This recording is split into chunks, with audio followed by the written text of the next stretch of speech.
The attack came without warning, and according to a U.S. government source, told CBS News that it has Middle East terrorism written all over it. The attack in Oklahoma City appears to have a familiar mark. This was done with the attempt to inflict as many casualties as possible. That is a Middle Eastern trait. The fact that it was such a powerful bomb in Oklahoma City immediately drew investigators to consider deadly parallels that all have roots in the Middle East. ABC News has learned that the FBI has asked the U.S. military to provide up to 10 Arabic speakers to help in the investigation.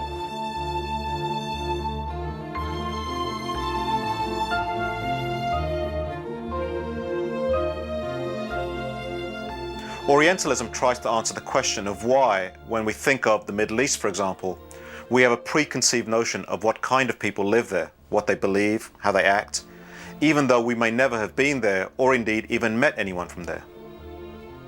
More generally, Orientalism asks, how do we come to understand people, strangers, who look different to us by virtue of the color of their skin?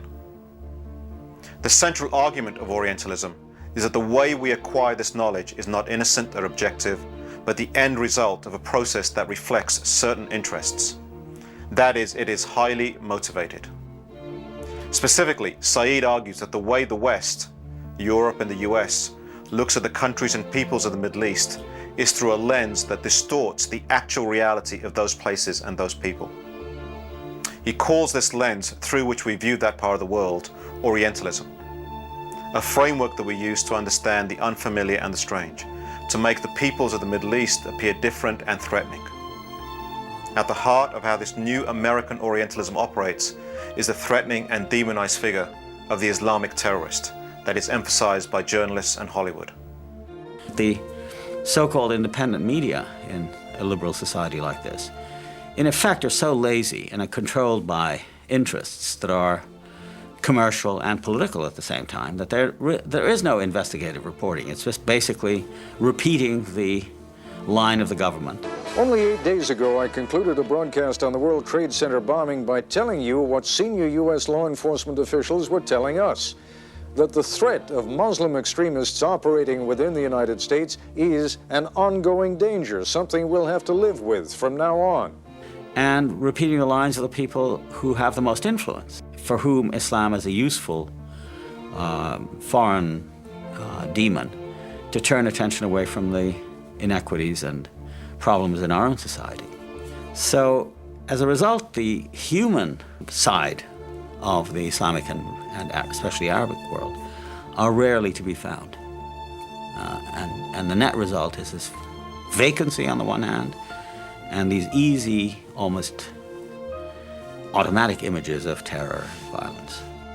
The situation in the popular media is basically that Muslims are really two things. One, they're villains of one sort, villains and fanatics. I will dispatch the American people to the hell they deserve. And B, many films end up with huge numbers of bodies, Muslim bodies, strewn all over the place, the result of Arnold Schwarzenegger or Demi Moore, Chuck Norris. Lots of films about guerrillas going in to kill Muslim terrorists. So the idea of Islam is something that to be stamped out. Now, Said recognizes that terrorism exists as a result of the violent political situation in the Middle East. But he argues that there is a lot more going on there that is misunderstood or not seen by the peoples of the West. The result of the media's focus on one negative aspect alone means that all the peoples of the Islamic world come to be understood in the same negative and paranoid way. That is, as a threat. So that when we think of people who look like that and who come from that part of the world, we think fanatic, extreme, violent. Said argues that understanding a vast and complex region like the Middle East in this narrow way takes away from the humanity and diversity of millions of ordinary people living decent and humane lives there.